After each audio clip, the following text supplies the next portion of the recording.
Okay, hi everyone, good morning. To आसा खालामो नोंथांमोना गासैबो लाइभआवहाय जइन खालामगोन। दा जों दङ लाइभ स्ट्रिमाव, स' बेखायनो नोंथांमोना बयबो लाइभआवहाय जइन जानो हागोन आरो नोंथांमोना कमेन्ट्सबो खालामनो हागोन। दायो जोङो आपडेटखौ लाबोदों, बेनो जाबाय टेट रिजाल्टनि सायाव बा स्पेशल टेट आरो आसाम टेट एबा बिटिसि टेटनि सायाव। अके, थ' आइ हप नोंथांमोना बयबो जइन खालामगोन आरो कमेन्ट्सखौ नोंथांमोना बयबो खालामगोन। एन्ड मा प्रब्लेम्स इसुसफोर जादों दायो स्कुल लेभेलाव, थ' बिनि सायाव नोंथांमोना बयबो कमेन्ट्सखौहाय लिरबानो जाबाय। अके, थ' आइ हप बयबो बुजिगोन कन्टेन्टखौ। दा स्पेसियेलि एडुकेसन सेक्टरनि कन्टेन्ट लाबोदों, माबायदि दायो अनगयिं सोलिगासिनो दङ बिटिसि आव बा आसामाव। अके, देन बिनिफ्राय मोजां खबरा बेनो रिभिउ जागासिनो दङ आसाम स्पेशल टेटनि सायाव।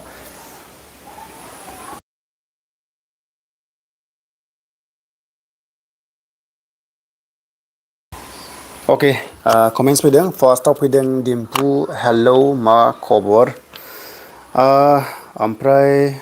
अन्जना, हेलौ आदा, good morning sister, good morning. And मिनि, आसाम कामान्ड' बेटेलियन बागै एसे बुंना होदो आदा। अके, जागोन, लासैनो बुंगासिनो दङ, दसे थाथ'। दा जोङो टेटखौ सावरायग्रोनो। अके, देन टेट केन्डिडेट्स सोर सोर दङ कमेन्ट्स खालामबानो जाबाय। स्पेसियेलि बर' मिडियाम थाखाय गोबांथार इसुस दायो जागासिनो दं, नङा होमबा, स्कुल्स लेभेलाव। कमेन्ट्सआ फैदों। अके, स' कमेन्ट्सखौ नायोबा बिटिसि जिटि पिजिटि एडभार्टाइजमेन्ट डेट এতিয়া নাই বহুত টাইম ল'ব এতিয়া 984 ভেকেঞ্চি ৰিজাল্ট দিব পৰা নাই। জিটি পিজিটি অহাটো অলপ টাইম ল'ব, মানে বহুত টাইম ল'ব। ছেপ্টেম্বৰ অক্টোবৰ কৈ পাব চাগে। नेक्स्ट कमेन्ट फैदों एम्सनि सायाव। आदसा, एम्सनि सायावहाय आं आपडेटखौ नायना होगोन दे। 984 एलपि इउपि माब्ला होगोन? आगस्टआव थांनो हासिगौ होनना बुंदों इएम बिथाङा। आगस्टनि उनाव सेप्तेम्बर आगस्टआव थांनांगौ आरो जुदि केसआ सोलिबाय थायोबा, खिन्थु 2 बोसोर 3 बोसोरबो जानो हागौ आरो जेसेबांनो केसआ जोबा अब्लासिम रिजाल्टआ फैया बेथ' बुंदों। आरो बाट मोनसे कनफिउजनाव दङ, जुदि हाइकर्ट आरो सुप्रिम कर्ट नांदोंबा वेर इज द स्टे अर्डार ना? स्टे अर्डार जुदि दङबा स' रिजाल्टखौ होनो हाया, जुदि स्टे अर्डार गैयाबाथ' होनो हागोन आंनि मथेब्ला। आरो बेखौ आं बारा बुजियासै, खिन्थु हाइकर्ट नांदोंबाथ' एपइन्टमेन्टखौ होनो हाया होनोब्लाथ' एक्सुवेलि स्टे अर्डार थानांगौ रिजाल्टखौ होनो हाया होननानै कर्टनिफ्राय। थ' बिनि सायाव नोंथांमोना बासायनाय कमेन्ट्स खालामबानो जाबाय। आरो निउसना खैजन दङ आरो निउसफोरा एलिजिबोल नंगौना नङा बे जबावहाय, थ' बिथांमोना मोनथिसिगोन। आं बारा आइडिया मोनासै निउसनिखौहाय, खिन्थु केसखौहाय निउसआ होदों होननानै गोबांथार ससियेल मिडियायाव खोनादों, नङा होमबा? थ' बेखायनो प्रब्लेमसा दायो जादों।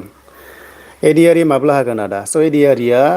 एडिआरइनि थाखाय मोनसे एडिआरइल' नङा दै, एडिआरइ इडुकेसन सेक्टराव सबसे बांसिन पस्टआ इडुकेसन सेक्टरावहाय डिपार्टमेन्टेल वाइसआवहाय सिंगल डिपार्टमेन्ट होनोब्ला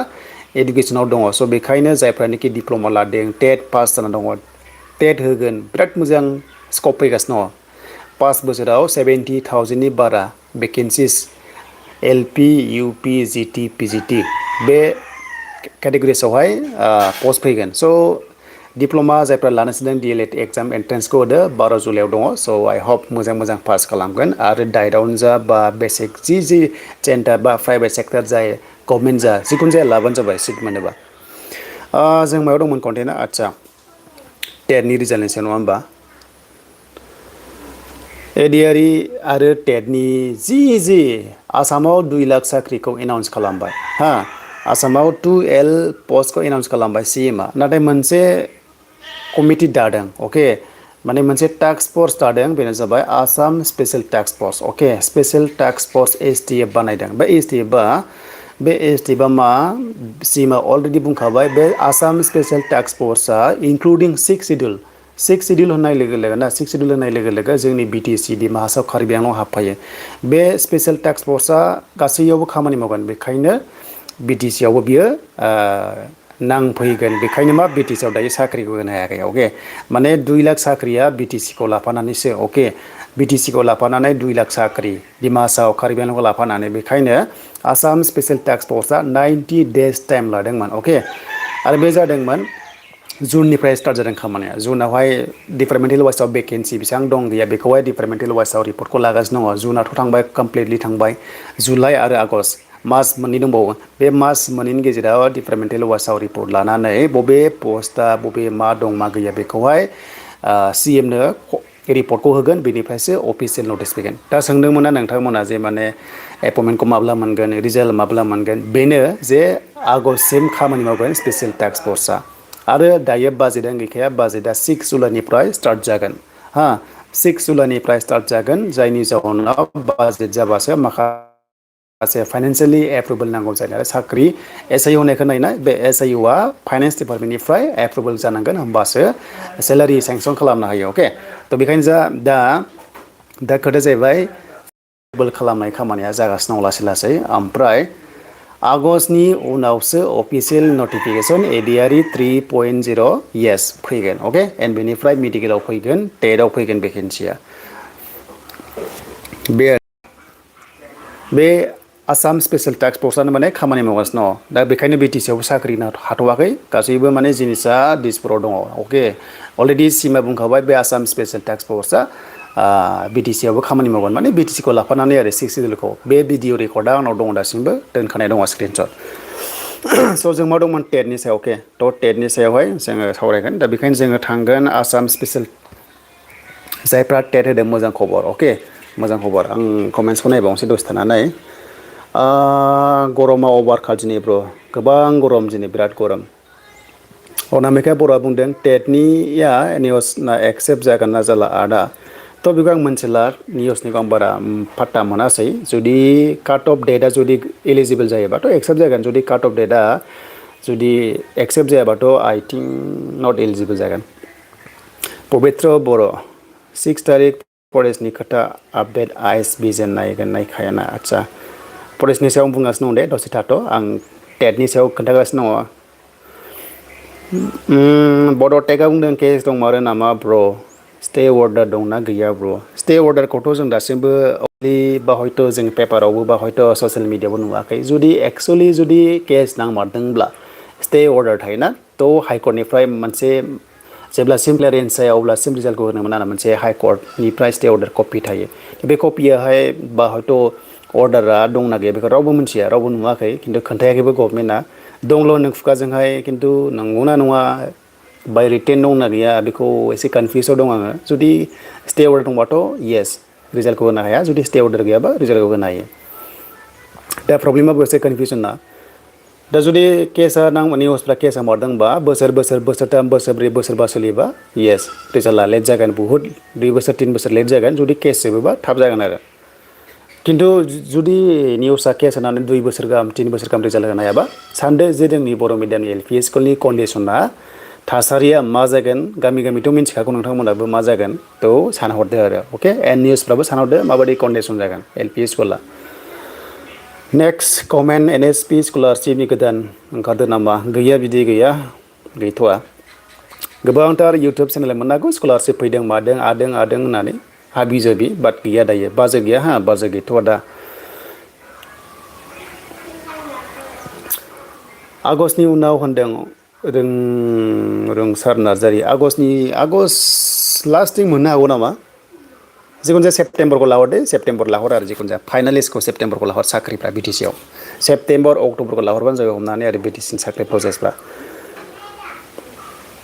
रिहान बर' आदा फरेस्ट आरो BCDCनि वेमार सिटखौ चेक खालामनाय लेगेल आरो इलिगेल रिपर्टखौ माला होगोन बेखौ आइ डोन्ट नो आं मिथिया बेखौ गिदिर गोलाव खर' गिदिरफ्रासो मोनथिसिगोन मा खालामो मा खालामा जेरि होनदों आसाम स्पेसियेल टेटनिया बर' मिडियामनिया बेसे बुरजा भेकेन्सि फैगोन आदा भेकेन्सिया एसे बारा फैगोन थांनाय बारनिफ्राय थांनाय बारावथ' UP आव गैयामोन ना एबार UP आव फैगोन एन्ड LP आवथ' फैखागोन LP आव फैगोन UP आव थांनाय बाराव गैयामोन ना स' थांनाय बाराव निल भेकेन्सि फैदोंमोन आसाम टेटआव UP लेभेला खिन्थु एबार फैगोन आरो पेपारा ओरैबायदि गोरा जादों अके ओरैबायदि रिभिउ खालामबाय जों बयनावबो सोंबाय टेट केन्डिडेट्स अलरेडि जायफ्रानोखि इन सार्भिस मावगासिनो दंखायो थ' बिसोरबो UP आवहाय बुहुत खस्थ' मोनदों ससियेल स्टाडिस लेभेलावहाय दा प्राय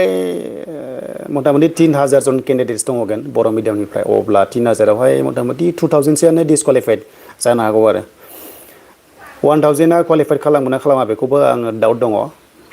200-300 जना क्वालिफाइड जानो हागौ बहुत टाफ पेपार फैदों बहुत देन BTC टेट रिजल्ट सेप्टेम्बर अक्ट'बरखौ सानना ला एपइन्टमेन्ट लेटारखौहाय जुदि केस सोलिबाय थायोबा जुदि इन केस जुदि केसा जोबाब्ला 1 बोसोर 2 बोसोर 3 बोसोर लाहर आरो होमबा कन्डिसनखौ नायदो कन्डिसना मा जागोन जोंनि बर' मिडियामनि स्कुला जोंनि गामियाव सासेल' मास्टार दङ स्टुडेन्टसा बारा दङ मा जागोन अब्ला सोर सोगोन स्टुडेन्टखौहाय LP स्कुलाव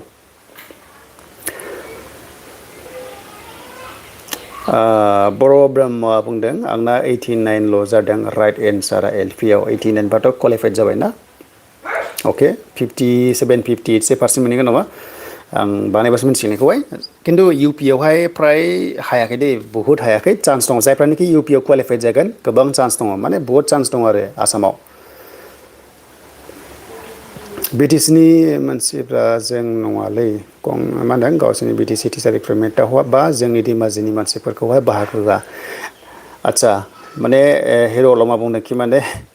BTC नि केन्डिडेट्सआ आसामाव टेट होनो मोनो बाट आसामनिया बर'फोरा BTC आव होनो मोना खोथाया लजिक दङ माने जिनिसा जाहैबाय आसाम ना आसाम होनोब्ला BTC आ आसामनि आन्दारावनो दङ हा तो आसामनि केन्डिडेट होनाय लोगो लोगो आसाम टेट होनाय लोगो लोगो BTC जा माया जा गासैबो होनो मोनो बेथ' नंगौ नङा होमबा BTC आथ' सेपारेट स्टेट नङा ना मोनसे फिसा काउन्सिलसो नङा होमबा स' बेखायनो इलिजिबोल जायो आरो एन्ड काउन्सिला माखासे प्लान पलिसि थायो एक्सट्रा पार्सनेल थायो नङा होमबा काउन्सिल लेभेला ओंखायनो नन BTC आ BTC आव साख्रि मोना नाथाय टेटनि खोथायावहाय नन BTC आबो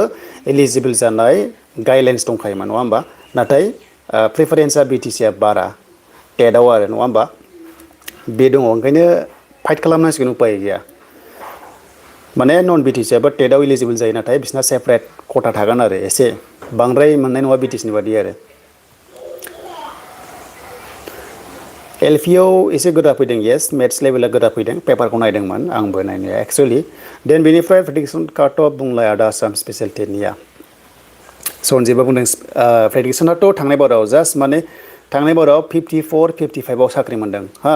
माने स्कुल वाइसआव आरो हा डिस्ट्रिक्ट वाइसआ काट अफ जायोथ' गंब्रै गंबा डिस्ट्रिक्ट थायो नालाय जोंनि नन BTC आव LP स्कुला लाइक मरिगाव लखिमपुर धेमाजि ना गवालपारा दरंआवबो एबार थानो हागौ पस्टआ सनितपुर बिसनाथ थानो हागौ प्रेडिक्सन होनोबा जायफ्रानोखि 58 सो मोनगोन एबार फ्रेश टेट जाबायथ' एसे काट अफ दावखोसिगोनलाय जुदि 58 59 जुदि मोनोबा दङबा स' येस चान्स दङ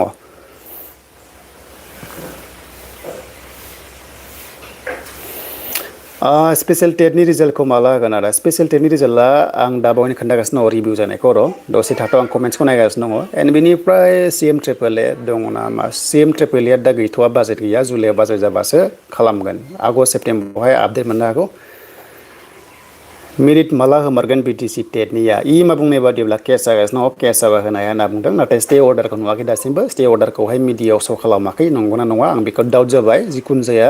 नेदो जुदि केस होमारदोंबा निउसफ्रा केस होदोंबा सानदो कि माने 1 बोसोर 2 बोसोरसिम केस सोलिबाय थायोबा येस 1 बोसोर 2 बोसोरबाबो टेटनि रिजाल्टखौ मोननाय नङा जुदि केसा जोबोब्ला गाबोनबो मोनगोन समफोर मोनगोन बे टाइपनि आरो बुंनाय रावा गिदिर गोलावफ्रा बुंनाया आरो बर' मिडियामखौ टेटआवहाय सोसननायलाय आसाम टेटआव बर' मिडियामनि थाखाय एक्सट्रा टेट जानाय नंला नामा आदा मा होनखो बर' मिडियामखौ टेटआवहाय सोसननायलाय आसाम टेटआव बर' मिडियाम नेक्स्ट आसाम टेट फैयोबा बर' मिडियाम थानाय नंलागोन मानो होनबा अलरेडि बर' मिडियामनि थाखाय स्पेसियेल टेट कन्डाक्ट खालामखाबाय नालाय स' नेक्स्ट आसाम टेटआवहाय आसा खमसै आरो बर'आ आरो टेटआथ' टेट जाहैखाबाय बेथ' 6 सेप्तेम्बराव एग्जामा जागोन LP आवहाय टेट पास खालामनानै डिलेटखौबो पास जानांगोन नामा आदा डिलेट गैयाबा नों टेटखौनो होनो मोनखाया फंबाय मिथिबाय ना डिप्ल'मा नांखागोन अके LP आवहाय डिलेट गैयाबा डिप्ल'मा सिदा खोथायाव डिप्ल'मा गैयाबा नोंहा 2 इयार्स डिप्ल'मा गैयाबा नोङो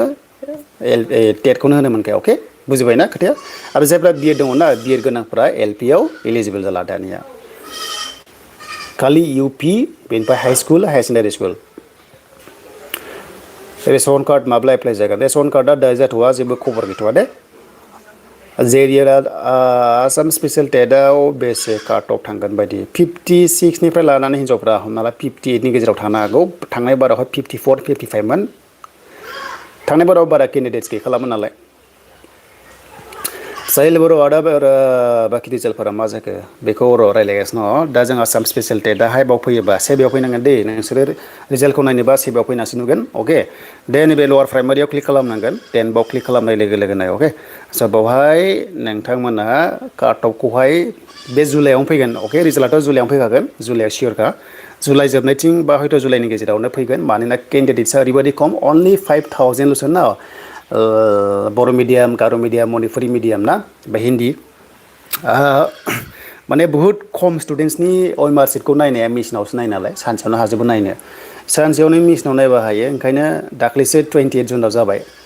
ना एबार नैबे फार्स्ट सप्ता जुलाइआवनो रिजाल्टखौ माने बिसोरो एन्सारखौ नायनो हागौ आरो बेनिफ्राय काट अफ मार्क्सखौ केन्डिडेट्सनि रिजाल्टखौहाय होनो हागौ आरो नाथाय भेकेन्सिया हले आगष्ट सेप्तेम्बराव ओंखारगोन आरो खिन्थु रिजाल्टआ बे जुलाइआव मोननाय चान्सआ दंखायो एकदम चान्स दङ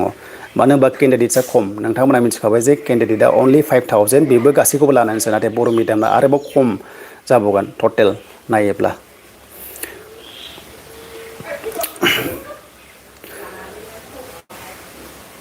नों दा सानफ्रोमबो बे टेटनिल' दस्रा साखरिखौनो होना दस्रा साख्रि होनायालाय नोंसिनि बिटिसिआ दा अके दा टेटखौहाय जोङो मानि थाखाय प्रायरिटि खालामदों टेट जाबाय मोनसे इडुकेसन सेक्टर अके मा नाम रबिन के नाइट नामा जाखो नामालाय खोनासं फंबाय ना बिदा जाखो अके इडुकेसन सेक्टराव नोङो गोसो होनांगोन मेन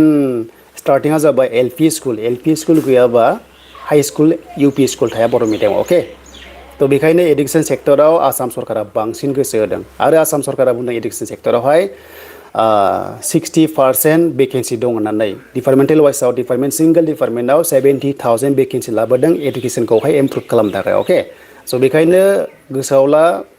जुदि टेलेन्ट दङबा जुदि नलेज दङबा एल पि स्कुल थांनानै नाय बर' मिडियामाव साबैसे स्टुडेन्टस दङ बहाबा स्कुलाव थांनानै नाय बहाबा स्कुलाव ओरैबायदि कन्डिसन जाबाय जे क्लास 1आव साथाम क्लास 3आव साब्रै क्लास 4आव साबा क्लास 5आवहाय 6 जन बेबो क्लास 1आव हौवाफोर थाबा हिन्जावफोर गैया हिन्जावफोर थाबा हौवाफोर गैया बे कन्डिसन जादों मानि थाखाय जादों होनोबा नांगौसेबां साफिसियेन्ट फेसिलिटि गैया एल पि स्कुलाव जोंनि बर' मिडियामनि थाखाय फोरोंगिरि गैया जायनि जाउनाव पेरेन्टस बा गार्जेनफ्रा गावनि गथ'खौहाय एल पि स्कुलाव सोला नांगौसेबां स्टुडेन्ट नांगौसेबां मास्टार गैया बहा सोनो नों सोगोन नामा दा बेनि थाखायनो जों इडुकेसन सेक्टरखौहाय फकास खालामगासिनो दङ जाहाथे थाबैनो एपइन्टमेन्टखौ होनांगौ स्कुलखौहाय मोजां खालामनांगौ आरो जोंनि बर' मिडियामा थांना थानांगौ जुदि रावबो स्कुलाव जुदि गथ'फोरखौ सोलाबा बर' मिडियामा 10 इयार्सनि गेजेराव मा जागोन नोंथाङा साननानै नाय अके बेनि थाखायनो आं बुंदों कन्टेन्टआ टेटनि सायाव जोङो प्रेसाराइज खालामगासिनो दङ येस बिटिसिआ टेटनि साख्रिखौ थाब होनांगोन अके ओरै बुंबाय थाबा जानाय नङा स' बेयाव आं डाइरेक्ट नोंखौ होनबाय काउन्टार होबाय अके दा नोङो जाज खालामदो आरो गुबुनाबो जाज खालाम आंनि कन्टेन्टआ मा साख्रिया दङ मेरला दं साख्रिया बाट होनो हानायबो पावार थानांगोन ना बिटिसिआ अके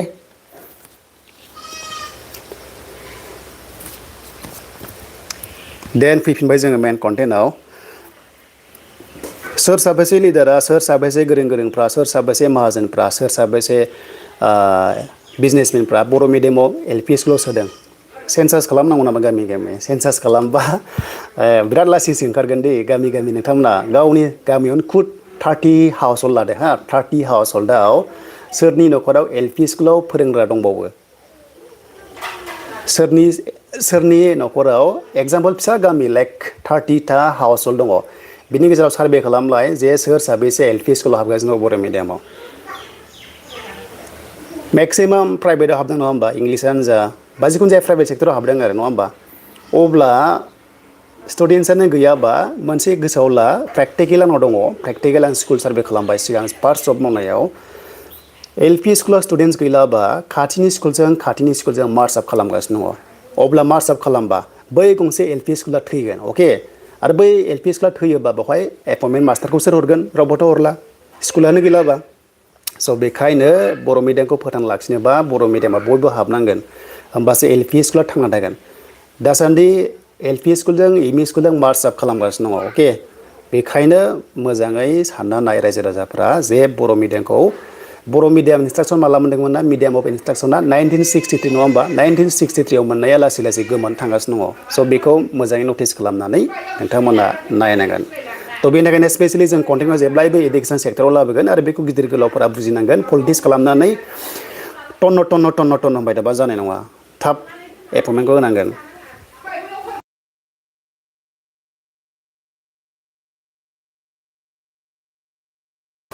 अके माने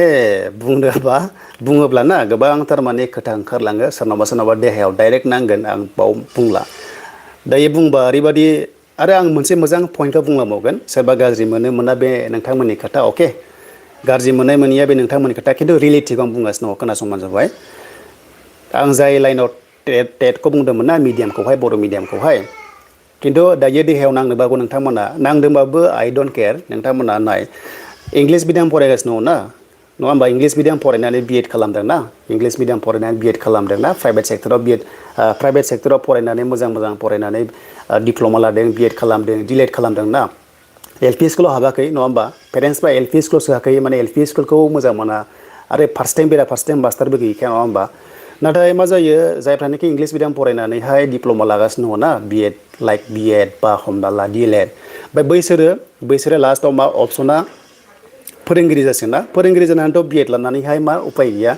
टेट होगोन ना टेट होबा मा जागोन उल्थाहाय बर' मिडियाम एल पि स्कुलावहाय साख्रि मावफिनसिगोन नङा होमबा आरो गावनो खुदहाय बर' मिडियामखौ इगनर खालामनानै एल पि आव हाबालासिनो इंलिसाव हाब्बाय मिडियामावहाय आरो बै इंलिस मिडियामनि स्टुडेन्टफ्रा डिएलएड बिएड खालामनानै बर' मिडियामाव साख्रि मावगासिनो दं होमबा नायदो माबादि जिनिस माबादि कन्डिसन जाना थांगासिनो दं नङा होमबा स' बे रियेलिटि एकदम बियो प्रेक्टिकेल बियो एल पि स्कुलावहाय उल्था फोरोंगिरि नागिरदो मास्टारफ्रा नङा होमबा जायनाखि इंलिस मिडियाम फरायना फैनानै थ' बेवहाय एक्सुवेलि आंनि पार्सनेल अपिनियनावहाय सोरबा गाज्रि मोननो हागौ पार्सनेल अपिनियनावहाय बर' मिडियाम स्टुडेन्टसफोरनि थाखाय स्पेसियेल मोनसे रिजार्भेसन वाइटेज मार्किं थानांगौ आरो एकदम वाइटेज मार्किं एम थानांगौ एसे मार्क्स बारा मोननाय आरो माने प्रायरिटिया बारा आरो जे एल पि स्कुलाव मास्टार साख्रि ओंखारबा जायफ्रा बर' मिडियामनिफ्राय फैनाय एसे वेटेज मार्किंखौ होजायो आरो खारन बिसोरो बर' मिडियामनिफ्राय फरायनाय नालाय नाथाय इंलिस मिडियामावबो एम आइल आ थायो नंगौ थ' बिसोरबो माने बर' साबजेक्टखौ लायो आरो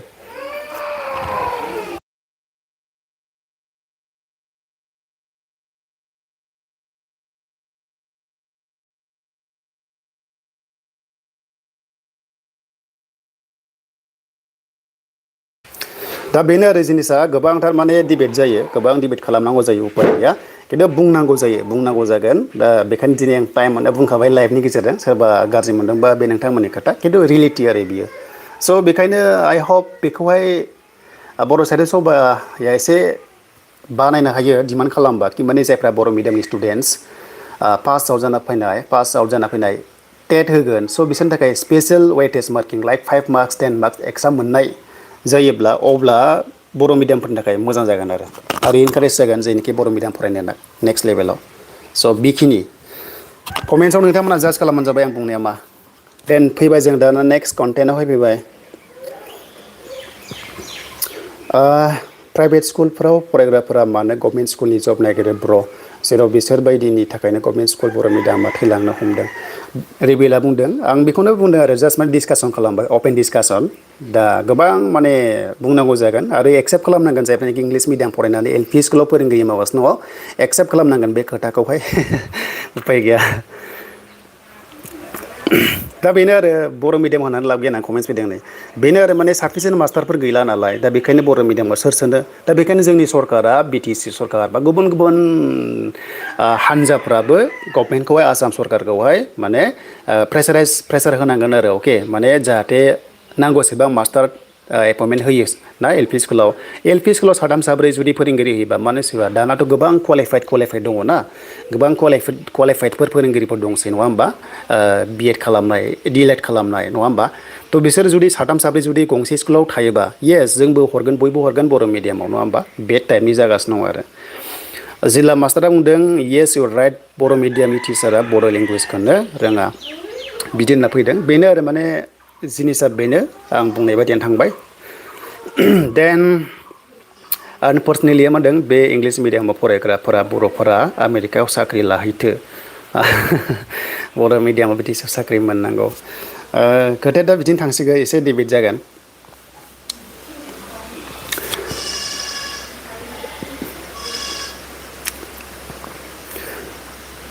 112 मार्क्स टेटआव मोनदोंमोन आरो ना बि टि सि आव ओमफ्राय सेलेक्ट जायासै नङा होमबा बेनो आरो माने आउट अफ बिटिसिनिया पस्टआ मिनिमाम नालाय जास्ट एसेल'सो चान्स होदों नालाय स' काटअफआ बेसेबां थाङो आं बेखौ मिन्थिला खिन्थु रिजार्भेसना बिटिसिना एसे बारा नालाय दा बेनो आरो बावहायबो गोबां डिबेट जागोन बेखौ आं बारा बुंला। जिल्ला मास्टारा बुंदों मेन कारना जादों दाना बयबो प्राइभेट स्कुलाव थिसनो गार्जेनफोरा बेनो जाहैबाय माने साफिसियेन्ट मास्टार गैला नांगौसेबां आरो फ्राय मोजां मोजां स्कुलाव सोनायखौ नुनो मोनगासिनो दङ। आं बुंनो नाङामोन एगजामपोल जों गामियावनो गोबांथार माने दङ गोबां जेनोखि एसे फेसिलिटि होनो हानायफोरानो इंलिस मिडियाम सोगासिनो दङ माने आं होनबाय बेखायनो दहायनो आं बुंखादों जे गामि गामि जुदि नोंथांमोना मोनसे टिम लानानै जुदि सार्भे खालामोबा गभमेन्टखौ नाङा गभमेन्टनिफ्राय सार्भे नांलाया नोंथांमोना खालामनो हायो गामि गामि जुदि सार्भे खालामबा बर' मिडियामाव हाबग्राफ्रा बेसेबां दङ इंलिस मिडियाम हाबग्रा जिखुनु प्राइभेट स्कुल हाबग्रा बेसेबां दङ जुदि खालामबा येस 20% आं सानो कि माने एल पि स्कुलाव सोग्रा मोननो हागौ आरो आंनिथ' प्रेक्टिकेलाव 20%ल'सो नुदों।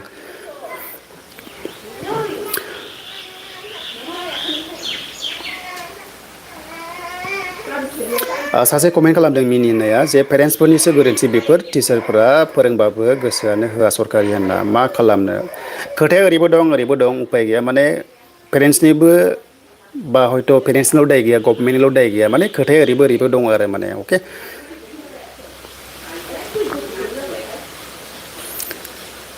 बेसेबां घन्टायाव हाबगोन एबार आदा नों फरेस्टखौ फरेस्टनि खोथाखौ आंनो रायज्लायनोसै। बर' मिडियाम फरायग्राफ्रा टेटआवहाय फार्स्ट प्रिफारेन्स होनो नांगौ रिबिला बुंदों आं बेखौनो बुंदों आरो माने एसे वेटेज मार्किं होनांगौ आरो माने लाइक 5 मार्क्स 10 मार्क्स एक्सट्रा होनांगौ आरो जेरैहाय स्पर्ट्स एनसिसि थायोबा 5 मार्क्स होयोना पार्सेन्ट नङा दै 5 मार्क्स होयो एक्सट्रा एनसिसि दङबा स्पर्ट्सनि दङबा कालसारनि दङबा बे मोनथाम सेक्टराव दङबा 5 मार्क्स एक्सट्रा मोनो खिन्थु माबा नङा पार्सेन्ट नङा बियो सरि 5% ना मार्क्स आं बेखौ नायफिननांसिगोन दे आं एसे कनफिउस जाबाय आं बांद्राय गोसोआव गैला खोन्थाहरनोसै एनसिसि थायोबा 5 मार्क्स मोनो नामा एक्सट्रा ना पार्सेन्टमोन आं एसे कनफिउस जाबाय दे बेखौ कारेक्सन खालाम अके एक्सुवेलि आं माने टेट केन्डिडेट नङाथ' बाट आं एसे गोसोआव दङ जुदि एनसिसि थायोबा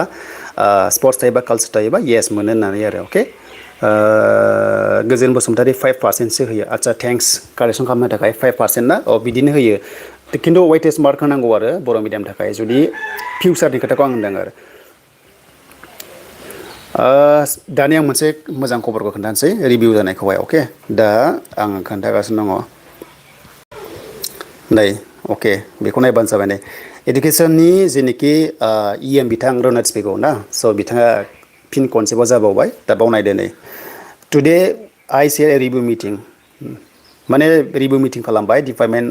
जिनोखि इडुकेसन सेक्टरावहाय मैया अके मैयानि खोथा बियो बेनो जाबाय नै स्पेसियेल फकास अन दि फांसनिं होनना बुंदों अके बेनो जाबाय बर' मिडियाम बेवहाय नायबाय नै बर' मिडियाम एन्ड आदार्सआ जाहैबाय ट्राइबेल लेंगुवेज जेरैहाय गार'फोर थाबायना मिसिंफोर थाबाय अनेक थाबाय आरो मैया सावरायदों अके मैया सावरायदों स्पेसियेल मिटिं खालामदों खिन्थु बाव डाइरेक्ट लिराखै दै डाइरेक्ट माने टेटनि रिजाल्ट होननानै लिराखै नाथाय बावहाय गोबांथार माइनर्स थायो गोबांथार सावरायखायो जेब्ला एडुकेसन सेक्टराव जुदि हाबोब्ला स्पेसियेलि एल पि स्कुलनिफ्रायनो रिभिउ जाखायो स्टार्टिङा अके गासैबो डाइरेक्टरखौ लानानै बिअखौ लानानै माने रिभिउ मिटिं जायो दा बेखायनो बावहाय आरोबाव आन्डार दि बड' एकर्ड होनना बुंदों अके एन्ड बेनिफ्राय नै बावहाय गोबांथार दं नै बर' मिडियामखौ जाहाथे माने स्मुथ एन्ड फांसनिं खालामनो मोजां स्ट्रेन खालामनो थाखाय आं जोंनिखि जों दहाय जिरायदोंमोन ना बेनो आरो माने फेहेरनो थाखाय बा जिखुनु जाया माने बर' मिडियामखौ बासायनो थाखाय बा ट्राइबेल लेंगुवेजफोरखौ बासायनो थाखाय डिसकासन जागासिनो दं खारन जों नुहुरखाबाय एसे मिडियामफोरा 10 इयार्सनि गेजेराव मा जानो थांगासिनो दङ स' बेखायनो बेनि रिजाल्टखौ थाब होसिगोन आसाम स्पेसियेल टेटनि रिजाल्टखौ थाब होसिगोन आरो थाब होनानै थाब साख्रि मोनगोन नोंथांमोना जायफ्रानोखि दाखालि पास खालामनो हागोन जुलाइआवनो फुरा मोनगोन बेनिफ्राय आगष्ट सेप्तेम्बरावथ' फैखागोन भेकेन्सिया सेप्तेम्बराव फैगोन दा बेखायनो गोबांथार डिमान्ड खालामदों एसामिसफ्राबो नै बावहाय नै बेबादि गोबां कमेन्ट्स हरगासिनो दं गोबां रिकुवेस्ट खालामगासिनो दं नै बाव नायबानो जाबाय अके अनारेबल चिफ मिनिस्टार होनना बुंदों एन्ड इडुकेसन मिनिस्टार बिथांमोनखौ गोबां माने हारसाफ्राबो एसामिस मिडियामफ्राबो माने टेटनि भेकेन्सिखौ डिक्लेयार खालामनो होगासिनो दं नै बेनो जाहैबाय नै जुलाइआवनो बिदों आरो बिसोरो जुलाइआवनो बिदोंमोन आरो अके जुलाइआवनो बिदों नाथाय जुलाइआव फैनाय नङागोन भेकेन्सिया आगष्ट बा सेप्तेम्बराव फैनो हागौ आरो दा बुजिबायना टेट केन्डिडेट्सफोरा दा बेखायनो बिटिसिआबो थाब होनांगौमोन नै दाथ' जुलाइआव गरम बन्द जाबाय जेबो नङा दे क्लास गैला खिन्थु आगष्टनिफ्रायनो जइनिं जानानै साख्रिखौ होनांगौमोन आरो दा बेनो आरो जे इंलिस मिडियाम फरायनाय बर' मिडियाम फरायनाय गोबां कन्ट्रभारसि जागोन बुंनांगौबा माने गाव गाबागाव एसे सानदो बेखौहाय जियानो जा आं रावखौबो इनसाल्ट खालामाखै नाथाय आं रियेलिटिखौ बुंदों दा बेनो रिजाल्टआ सेबायाव फैगोन दे सेबायाव नायबानो जाबाय नोंथांमोननि बेसेबां मार्क्स मोनदों मोनाखै बे जुलाइयाव फैगोन बेनिफ्राय भेकेन्सिया हयथ' आगष्ट सेप्तेम्बराव फैनो हागौ आरो खिन्थु बेल' मोजां खबरा माने बिराद बुरजा भेकेन्सि फैगोन आसामावहाय खिन्थु बर' मिडियामाथ' बांद्राय फैखाया दा बि टि सि आवबो 980 पस्टआ बर' मिडियामाहाय खम दङ एसामिस मिडियामा बारा मानो होनबा एसामिस मिडियामनि स्कुला बारा ना बेनिफ्राय बर' मिडियामा खम आरो खमायलांगासिनो दङ एल पि स्कुला मार्च आप जागासिनो दङ इमिजोंहाय बा खाथिनि सेन्टारफोरजोंहाय स्कुलफोरजोंहाय आरो खिन्थु मोनसे खोथा जायनाखि भट केन्द्र भट सेन्टारखौहाय बेखौहाय लाङागोन बावसो उल्था लाबोनो हागौ आरो स्टुडेन्ट गैयाबाबो दा जोङो एक्सुवेलि लास्टाव थाङोबा नै बेवहाय बि टि सि नि वेबसाइटआव फैयोब्ला ना बि टि सि नि वेबसाइटआ बेनो नङा होमबा दा बाहाय एक्सुवेलि नैबे एल पि इउ पि आ ना एल पि इउ पि आ बे पर्टेलाव क्लिक खालामबा दायो जानाय नङा दायो नै माने जानाय नङा दायो आलदासो ओंखारगासिनो दङ खिन्थु बावनो रिजाल्टखौ मोननो हागौ मानोना बेयावसो लग इन खालामनानै केन्डिडेट्सफोरा नायनो हानाय अपसनखौ मोनो नालाय दा बि टि सि आ माब्ला होयो बे उननि खोथा रिजाल्टआ जिखुनु जाया बावहाय मोननो हागौ आरो दा जोङो लास्टलि फैबावबाय जोङो कमेन्टस फैदोंमोनना सि एस बि आव थांसै अके सि एस बि आव फैबाय दा बि टि सि फरेस्ट केन्डिडेट्स कमेन्टस खालामदोंमोन दे सोर सोर दं कमेन्टस खालामदो मा डेटआवहाय बि टि सि केन्डिडेट्स सोर सोर दङ फरेस्टारावहाय गोबां कमेन्टस खालामदोंमोन आर्न पार्सनेलिया बुंदों आदा फरेस्ट ग्रेड 1निखौ वार्किं टेस्ट खालामनो कार्डखौबो कम्बाइन खालामजागोन नामा येस 100% गाइडलाइन्स दंखायोना सेकेन्ड नाम्बारावहाय फरेस्ट ग्रेड 1 खालिनो गार्डआबो नोङो कनसिडार जाफागोन आरो माथो डाबल डाबल खारनाय नङा होमबा खनसेनो खारदो खनसेनो जागोन खनसेनो डिसक्वालिफाइड जाबा खनसेनो डिसक्वालिफाइड खनसेनो हाबा खनसेनो जाबाय क्वालिफाइड जागोन आरो एडिआरइखौ खनबेसे नाङो एडिआरइआ खननै होनांगौ स्टेज 1 स्टेज 2 थायो एडिआरइआ फार्स्टआव रिटेन एग्जाम एन्ड सेकेन्डआ जाबाय स्किल टेस्ट एबा बाइबा टेस्ट फरेस्ट गार्डफोरा दे कमेन्ट खालामदो फरेस्ट गार्डफोरा अके माने नेट थांदोंमोन आंना दे नेट थांदोंमोन स' उफाय गैया वाइफाइ थांना होबाय माने अके जोङो फरेस्टाराव दङमोन ना फरेस्ट कमेन्ट्स खालामदो सोर सोर दङ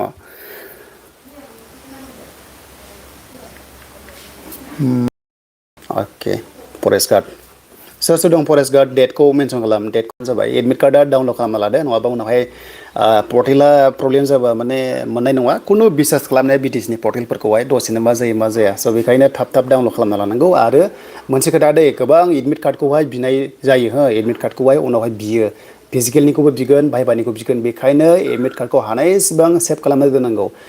खोथाया जाहैबाय नों एडमिट कार्डखौ प्रिन्ट खालामनानै गांनै गांथामनि डिएसएलबो लाखा अरिजिनेल लाखा बिनि फाइलाव दोन आरो जुदि नोङो गोसोबा एडमिट कार्डखौहाय डाउनलड खालामनानै नोंनि जिमेलाव ड्राइभआव आपल'ड खालामना ला गोबां आंनाव सोंहरो जे आदा एडमिट कार्डआ गोमाबाय बहा मोनगोन मागोन हाबि जाबि कमेन्ट्स खालामहरो नाथाय मा एडमिट कार्डखौ डाउनलड खालामनानै ड्राइभआव दोन गुगोल ड्राइभआव नङाबा जिमेलाव दोननानै ला हयथ' नोङो बाक्सुआव सोना दोनफै अके बाक्सुआव नोंनि बाक्सुआव दोनफै नांगौ जायो दा नै फरेस्टार ग्रेड 1 आरो फरेस्ट गार्डफोरखौहाय डिपार्टमेन्टेल रिभिउ खालामगासिनो दङ बाव रेन्ज वाइसआव खालामगासिनो दङ अके नटिस नुदों आङो नटिसखौ बारा श' खालामला बेवहाय डिपार्टमेन्टेल वाइसआव आरोबाव इनकुवारि खालामगासिनो दङ एडमिट कार्ड बिदों होननाय खोनादों बाइबा टेस्ट होदों होआखै एडमिट कार्ड बेखायनो एडमिट कार्डफोरखौ दोननांगौ हो एडमिट कार्डफोरखौ नांगौ जायो थ' जों दंमोन फरेस्टआव अके फरेस्टआव आंनि टाइम टेकेना ग्रेड 1आव एक्सुवेलि एके ग्रेड 1 गार्ड बाट गार्डखौथ' आं थांनाय बाराव क्वालिफाइड खालामदोंमोन एग्जामावबो दा लास्ट स्टेज बाइबाखौथ' होनाय जायासै मोनखाया होननानै आसा खालामखायाखै गार्डआवबो इन्ट्रेस्ट गैयामोन नालाय ग्रेड 1मोन बाट ग्रेड 1आवहाय डिसक्वालिफाइड जाबाय माथो खालामबावनो स' बेखायनो चेलेन्ज लानानै देग्लाय ग्रेड 1खौ थाबायबावनोसै टाइम टेकेना बिदिनो 7 बा 8 मिनिट्स लागासिनो दङ 7-8 मिनिट्स 1 केमआवहाय माने आं बारा हार्ड खालामा खारथारा जास्ट थाबायबाय आरो बेस्ट जुथा होनोबा सेगा अनलि 500 1500 2000 बायनानै लाब गैया फंबायमोन फैसा बारा गारनाङा बिराद खरसा जागोन थांनाय थाहैनायाव जानायावनो 500 थाखानि सेगायानो बेस्ट बेस्ट सेगा 500 थाखानि 499 बेस्ट जायो थाबायनाय खारनायाव आसाम पुलिस खारग्राफ्रा बांसिन सेगाखौ इउज खालामो जोंबो 2017 जेब्ला आसाम पुलिसाव आं क्वालिफाइ खालामदोंमोन सेगाजों खालामदोंमोन थ' बेखायनो सेगायानो best BTC four grade result এইবিলাক এতিয়া নাই ঠিক আছে আপডেট নাই থাৰ্ড গ্ৰেড ফ'ৰ গ্ৰেড এইবিলাক আপডেট নাই কিন্তু হাগ্ৰামাত ডাঙৰ এটা কথা কৈছে যোৱাকালি যে চব হ'ব বুলি Gr-3 Gr-4 CSB দি দিব বুলি